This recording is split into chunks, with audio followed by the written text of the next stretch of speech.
శుక్లాంబరధరం విష్ణుం శశివర్ణం చతుర్భుజం ప్రసన్నవదనం ధ్యాయేత్ సర్వవిఘ్నోపశాంతయేత్ గజానన పద్మార్కం గజాననమహర్నిశమనేకదంతం భక్తానాం ఏకదంతముపాస్మహే. శాంతాకారం భుజగశయనం పద్మనాభం సురేశం విశ్వాకారం గగనసదృశం మేఘవర్ణం శుభాంగం లక్ష్మీకాంతం కమలనయనం యోగిహృజ్జానగమ్యం వందే విష్ణుం భవభయహరం సర్వలోకైకనాథం. సర్వమంగళమాంగళ్యే శివే సర్వార్థసాధికే శరణ్యే త్ర్యంబకే గౌరీ నారాయణీ నమోస్తుతే. గురుర్బ్రహ్మ గురుర్విష్ణు గురుర్దేవో మహేశ్వరః గురుర్సాక్షాత్ పరం బ్రహ్మ తస్మై శ్రీ గురవే నమః. ఈ ప్రేరణ కారణమైనటువంటి గురుదేవులు బ్రహ్మశ్రీ చాగంటి కోటేశ్వరరావు గారి పాదపద్మాలకు సౌత్పూర్వకంగా నమస్కరిస్తున్నాను.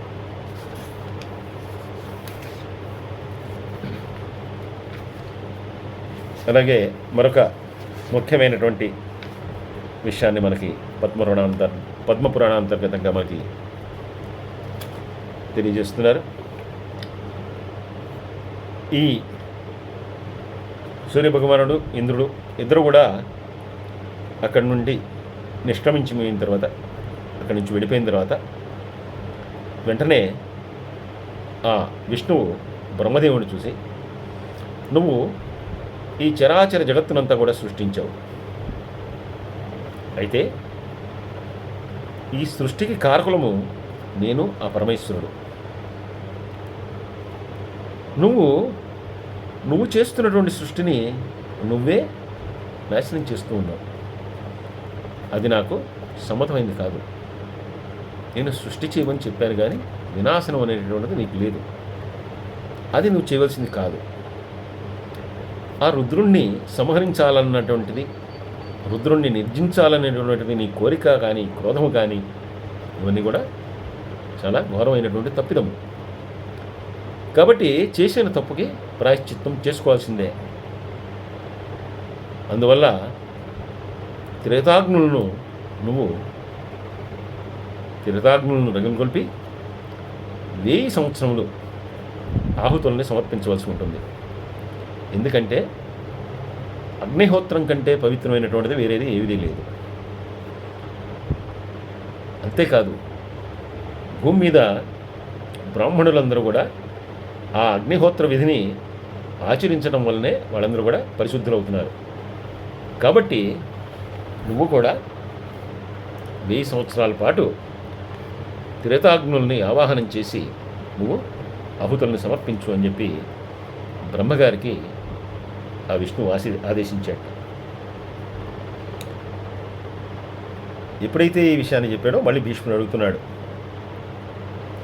అసలు కపాలంలో జన్మించినటువంటి, అంటే విష్ణువు యొక్క దక్షిణ హస్తములోని రక్తం నుండి జన్మించినటువంటి రక్తుడు కేవలం మాధవుని యొక్క సంకల్పం వల్ల జన్మించాడా, లేదా ఏదైనా ప్రారంభం వల్ల నరుడిగా పుట్టాడా, లేదా బుద్ధిరీత్యా కలిగాడా, రుద్రుని అంశగా జన్మించాడా? అసలు బ్రహ్మగారికి 5వ ముఖం ఏంటి? చతుర్ముఖ బ్రహ్మగారు కదా అనేది అని 5వ ముఖం ఎలా వచ్చింది? అయినా బ్రహ్మగారిని విష్ణువు ఏమన్నాడు? శంభును నిర్జించాలన్నటువంటి నీ యొక్క క్రోధం అనేటటువంటిది తప్పు, నీకు అటువంటి క్రోధం ఉండకూడదు అని చెప్పన్నాడు. అసలు బ్రహ్మగారు సత్వగుణ సంపన్నుడు కదా. కాబట్టి ఈ రజోగుణం అనేటటువంటిది, ఈ ఉద్రేకం అనేటటువంటిది ఆయనకి ఎలా కలిగింది?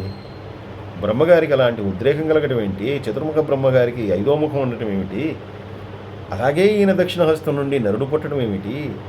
ఆ నరుడు రుద్రుని వల్ల జన్మించాడా, కేశవుని వల్ల జన్మించాడా? అసలు ఎవరి కారణంగా, అంటే ఎవరి ప్రేరణతో అతను జన్మించాడు? లేదు, ఏదైనా ప్రారంభం వలన భూమి మీద పుట్టవలసి ఉంది కాబట్టి పుట్టాడు. వీటన్నిటికి కూడా నాకు సమాధానం చెప్పు, తర్వాత ముందు విషయంలోకి వెళ్దామని చెప్పి అడగంగానే పులశ్చ బ్రహ్మ చెప్తున్నాడు. పులశ్చ బ్రహ్మ అంటే సాక్షాత్తు బ్రహ్మగారి యొక్క మనవుడు. ఆయన చెప్తున్నాడు, మొట్టమొదటి నుంచే చతుర్ముఖ బ్రహ్మగా పిలుచుకునేటటువంటి బ్రహ్మగారికి 5వ ముఖం కూడా ఉంది. ఈ 5వ ముఖం ఈ 4 ముఖాల యొక్క పైన ఉన్నది. అంటే 4 ముఖాలు, చతుర్విధాలు, 4 దిక్కులు చూస్తూ ఉంటే, తూర్పు పడమర ఉత్తర దక్షిణం 4 దిక్కులకి 4 ముఖాలు చూస్తూ ఉంటే 5వ ముఖం అనేటటువంటిది ఈ 4 ముఖాల యొక్క పైన ఉన్నటువంటిది ఉన్నది. ఈ ఇది మొట్టమొదటి నుంచి ఉన్నటువంటిదే. ఈ 4 ముఖాలు సత్వగుణ ప్రధానమైనవి అంటే 5వ ముఖమే రజోగుణ ప్రధానమైనటువంటిది ఆయనలో. అసలు ఆ ఈశ్వరుడు, కేశవుడు ఇద్దరూ కూడా వాళ్ళందరూ కూడా మొట్టమొదటి నుంచి అనాది నుంచి ఉన్నటువంటి వాళ్ళే. వాళ్ళిద్దరూ కూడా ఘటనాఘట సమర్థులు. వాళ్ళు ఏదైనా చేయగలిగినటువంటి వాళ్ళు వాళ్ళిద్దరూ కూడా. అసలు వారికి తెలియనటువంటి జ్ఞానం కానీ, వారికి తెలియనటువంటి విషయం కానీ, వారికి తెలియనటువంటిది ఏదీ కూడా ఉండదు. బ్రహ్మగారు విష్ణువు చేత సృజింపబడ్డాడు. ఆయన యొక్క నాభి నుంచి, నాభి కమలం నుండి ఉద్భవించినటువంటి వాడు బ్రహ్మగారు. ఆయనకి ఈ సృష్టి అంతా కూడా జరపాలి అని చెప్పి విష్ణువు యొక్క ఆజ్ఞ, కేశవుని యొక్క ఆజ్ఞ. అయితే ఈ సృష్టి అంతా కూడా తన నిర్వాహకమే, అంటే నా వల్లనే జరుగుతోంది అనే ఒక చిన్న అహము. ఆ అహం వలన ఈయనకి అంతా కూడా నేనే చేస్తున్నాను అంటే, శివకేశవులు ఇద్దరూ కూడా సర్వసమర్థులైన సర్వజ్ఞానమూర్తులైనా కూడా ఈ సృష్టిని అంతటినీ కూడా చేస్తున్నటువంటి వాడిని నేనే కాబట్టి నేనే సర్వసమర్థుణ్ణి అనేటటువంటి ఒక చిన్న అహం అనేటటువంటిది ఆయన 5వ ముఖంలో రజోగుణం ద్వారా ప్రస్ఫుటమైంది. 4 ముఖాలు, 4 వేదాలు. ఈ 5వ ముఖమే, ఆయన యొక్క 5వ ముఖమే ఇతిహాసము, వేదాంగములకు ప్రతినిధి అయినటువంటిది. ఈ 5వ ముఖం నుండి ఎప్పుడైతే ఆ రజోగుణం అనేటువంటిది ఉద్భవించిందో, సురాసురగణం అంతా, దేవతలందరూ కూడా, దేవతలు రాక్షసులు అందరూ కూడా ఈ 5వ ముఖం వెదజల్లేటటువంటి అంటే రజోగుణ తేజస్సు వల్ల వారందరూ కూడా తమ యొక్క ప్రకాశాన్ని కోల్పోయారట. దాంతో దేవతలందరూ కూడా ఆ మహేశ్వరుని వద్దకు వెళ్ళి బ్రహ్మగారి యొక్క ఆ పంచముఖ ప్రభావం ఏదైతే ఉందో దానివల్ల మేము తేజస్సును కోల్పోతూ ఉన్నాం. అందువల్ల ఆ బ్రహ్మగారి యొక్క ఆ అహాన్ని అనచగలిగినటువంటి సమర్థుడు నువ్వే. కాబట్టి ఏదో ఒకటి చేసి మమ్మల్ని ఆ బ్రహ్మగారి యొక్క రజోగుణ ప్రధానమైనటువంటి ఆ 5వ ముఖము యొక్క తేజస్సు నుండి, లేదా ఆయనకు వచ్చినటువంటి అహం నుండి మమ్మల్ని అందరూ కూడా రక్షించు అని చెప్పి వాళ్ళందరూ కూడా పరమేశ్వరుని ప్రార్థించారట. సరే, బ్రహ్మగారికి అహాన్ని తగ్గిద్దాం, ఆ రజోగుణ ప్రభావాన్ని తగ్గిద్దాం అని చెప్పి బ్రహ్మగారికి 4 మంచి ముక్కలు చెప్దామని చెప్పి పరమేశ్వరుడు బ్రహ్మగారి దగ్గరికి వెళ్ళాట. వెళ్తే అహంతో ఉన్నటువంటి ఆ బ్రహ్మగారు పరమేశ్వరుణ్ణి గుర్తించలేదు, ఆయన్ని కనీసం కూర్చోమని చెప్పలేదు, అసలు ఆయన్ని పలకరించలేదు. దాంతో ఆ పరమేశ్వరుడు ఒక నవ్వు నవ్వుకుని, అంటే అహము ఏ స్థాయికి మనని తీసుకువెళ్తుంది అంటే, సాక్షాత్తు సత్వగుణ ప్రధానుడైనటువంటి బ్రహ్మగారే ఆ రజోగుణం వల్ల ఇబ్బంది పడ్డాడంటే, సాధారణ మానవులైనటువంటి మనం ఎంత అహాన్ని, ఎంత క్రోధాన్ని, వీటన్నిటిని పొందడం వల్ల ఎంత మనం మరి వినాశనాన్ని మనకు మనమే కొనుక్కు తెచ్చుకుంటున్నాము అనేటటువంటిది ఇటువంటి విషయాల ద్వారా మనం తెలుసుకోవాలి.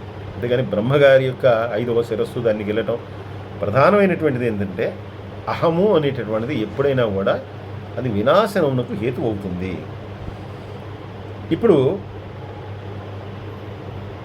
పరమేశ్వరుడు ఒకసారి నవ్వుకుని వెంటనే తన ఎడమ చేతి వేలి యొక్క గోటి చివరతో, ఇంత సృష్టిని కూడా సృష్టించేటటువంటి బ్రహ్మగారి యొక్క శిరస్సుని తన ఎడమ చేతి వేలి యొక్క గోటి చివరతోటి టక్కుమని తుంచివేశాట. తుంచివేయటమే కాకుండా ఆ శిరస్సును పట్టుకుని ఆయన నృత్యం చేస్తుంటే దేవతలందరూ కూడా ఇప్పుడు వాళ్ళకి కావాల్సింది పూర్తయింది. బ్రహ్మగారి యొక్క రజోగుణ తేజస్సుతో కూడినటువంటి ఆ శిరస్సు వల్ల వారికి వచ్చేటటువంటి ఇబ్బందులు ఏవైతే ఉన్నాయో అవన్నీ కూడా తొలగిపోయినాయి. అలాగా అంతేకాకుండా బ్రహ్మగారి యొక్క అహం అనేటటువంటిది తగ్గిపోయింది. వెంటనే వాళ్ళందరూ కూడా నమ కపాలినే నిత్యం మహాకాలస్య కాలినే ఐశ్వర్య జ్ఞానయుక్తాయ సర్వభోగ ప్రదాయినే నమో హర్ష విలాసాయ సర్వదేవ మయాయ చ కలే సంహార కర్తాత్వం మహాకాల స్మృతోహ్యసి భక్తానామార్తినాశత్వం దుఃఖాంత స్తేన చోచ్యతే శంకరోప్యాసు భక్తానాం తేన స్వం శంకర స్మృత ఛిన్నం బ్రహ్మ శిరోవయస్మ త్వం కపాల బిభిర్షి చ తేన దేవ కపాలీత్వం స్తుతో హృజ్య ప్రసీదన అని అనేక రకాలుగా ఆ పరమేశ్వరుణ్ణి స్తోత్రాలతో ఆయన్ని ప్రసన్నుని చేసుకుని ఇక్కడి నుంచి బ్రహ్మదేవుని యొక్క శిరస్సుని నువ్వు వధించడం చేత కపాలిగా ఇంకా స్తుతింపబడతావు అని చెప్పి దేవతలందరూ కూడా అక్కడ స్తోత్రం చేసిన తర్వాత వెంటనే వాళ్ళందరినీ కూడా అక్కడి నుంచి పంపించి వేసేట ఆ బ్రహ్మదేవుడు. ఆ తర్వాత ఇప్పుడు బ్రహ్మదేవుని యొక్క ఈ శిరస్సు తన చేత గ్రిల్లబడటం లేదా తన చేత ఖండింపబడటం అనేటటువంటిది మహావీరుడైనటువంటి అర్జునుని యొక్క జన్మకారణ హేతువు. అది శంకరుడికి తెలుసు, కేశవుడికి తెలుసు, అలాగే శివుడికి తెలుసు. వెంటనే ఆయన ఇప్పుడు బ్రహ్మగారికి కూడా మరి కోపం వచ్చింది. ఎందుకంటే ఇంతకుముందు చెప్పుకున్నాం, బ్రహ్మగారికి కోపం వచ్చి ఆయనకి స్వేదజం కూడా ఉద్భవించింది.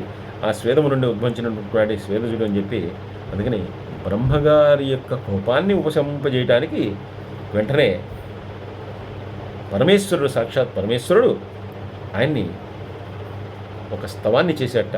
అప్రమేయ నమస్తేస్తు పరమస్య పరమాత్మనే అద్భుతానాం ప్రసూతిస్త్వం తేజసాం నిధిరక్షయ అని చెప్పి ఈయన కూడా ఆయన్ని స్తుతించట. స్తుతించి ఆయనకి చెప్పాట, ఇదంతా కూడా దైవ కార్యం కోసం జరిగింది, అందువల్ల నువ్వు దీని గురించి నేనేదో చేశానని భావించవద్దు, క్రోధాన్ని తెచ్చుకోవద్దు అని చెప్పినా కూడా సరే ఆయన క్రోధం రావాల్సింది వచ్చింది. అలాగే ఇదంతా కూడా ఈయన్ని స్తుతి చేసిన తర్వాత వెంటనే అనేక మరొక స్వరూపమైనటువంటి ఆ విష్ణువును కూడా స్తుతి చేసేట.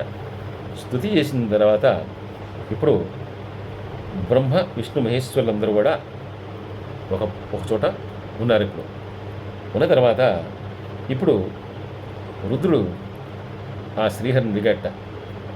ఆయన కూడా అక్కడికి వచ్చిన తర్వాత ఇప్పుడు దైవకార్యం కోసం జరగవలసింది జరిగిపోయింది. అయితే ఇప్పుడు నేను చేయవలసింది కూడా ఏముంది? ఎందుకంటే ఏ శిరస్సునైతే ఖండించానో ఆ శిరస్సు నన్ను వదిలిపెట్టట్లేదు, నా కపాలాన్ని అతుక్కుపోయింది.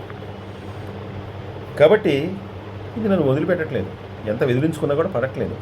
కాబట్టి ఏం చేయాలి, ఇది ఎలా పోతుంది అని చెప్పి అన్న తర్వాత శిరస్సు ఖండించడం అనేటటువంటిది బ్రహ్మహత్యా దోషం. ఆ దోషము అనుభవించవలసిందే. దీనికి ప్రాయశ్చిత్తం సమస్త పుణ్యక్షేత్రాల్లోనూ తీర్థాల్లోనూ సంచరిస్తూ ఆ పుణ్యతీర్థాల్లో స్నానం ఆచరించడం. కాబట్టి అటువంటి ప్రాయశ్చిత్తాన్ని నువ్వు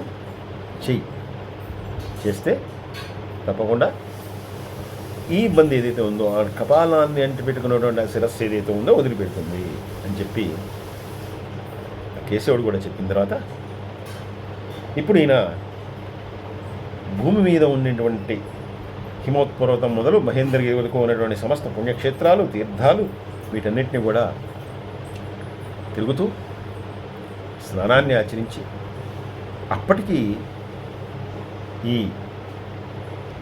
కపాలాన్ని, ఈ శిరస్సు వదిలిపెట్టకపోవడంతో మళ్ళీ బ్రహ్మగారినే స్తుతించి, రావయ్యా ఏమిటి ఇబ్బంది, నేను ఎంత వదిలించుకోవాలని చూసినా కూడా ఇది వదలట్లేదు, నా వల్ల కావట్లేదు. అందువల్ల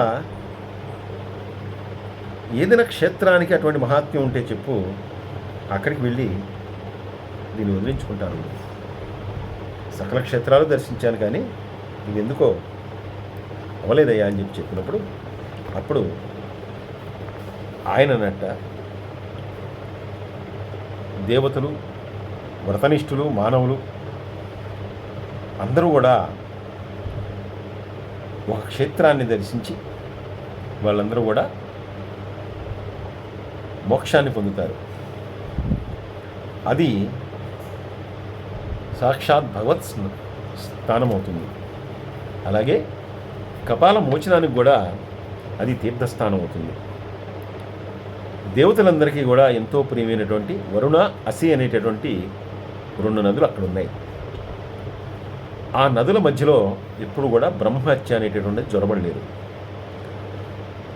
అంతేకాకుండా అక్కడ మృతి చెందినటువంటి వాడికి ఎటువంటి సంశయము, ఎటువంటి భీతి లేకుండా వాడు సునాయాసంగా స్వర్గాన్ని పొందుతాడు. ఇటువైపు చూసినా కూడా 5 క్రోసుల మేర ఉండేటటువంటి అటువంటి క్షేత్రాన్ని నీకు నేను ఇస్తున్నాను. ఆ క్షేత్రం మధ్య నుంచే గంగా నది సముద్రానికి వెళ్తుంది. అక్కడ ఒక పుణ్యతమైనటువంటి ఒక నగరం భాసిల్లుతుంది. గంగా నది ఉత్తరవాహిని కాగా సరస్వతి తూర్పుకి ప్రవహిస్తూ ఉంటుంది. ఇది 2 ఆమడల దూరం అలా ఉంటుంది. సకల దేవతలకు కూడా ఇది ఆవాస స్థలం. కాబట్టి కపాలాన్ని వదిలిపెట్టడానికి అదే అత్యంత పవిత్రమైనటువంటి పుణ్యతమైనటువంటి ప్రదేశం. అంతేకాకుండా బ్రహ్మహత్యా పాతకం నుండి విముక్తులవటానికి కూడా అదే తగినటువంటి స్థానం. కాబట్టి నువ్వు అటువంటి ప్రదేశాన్ని సందర్శించడం వల్ల ఈ ఇబ్బందులన్నీ కూడా తగ్గిపోతాయి. అటువంటి ప్రదేశమే వారణాసి. అసి అనేటటువంటి 2 నదులు ప్రవహించేటటువంటి ప్రదేశం అది.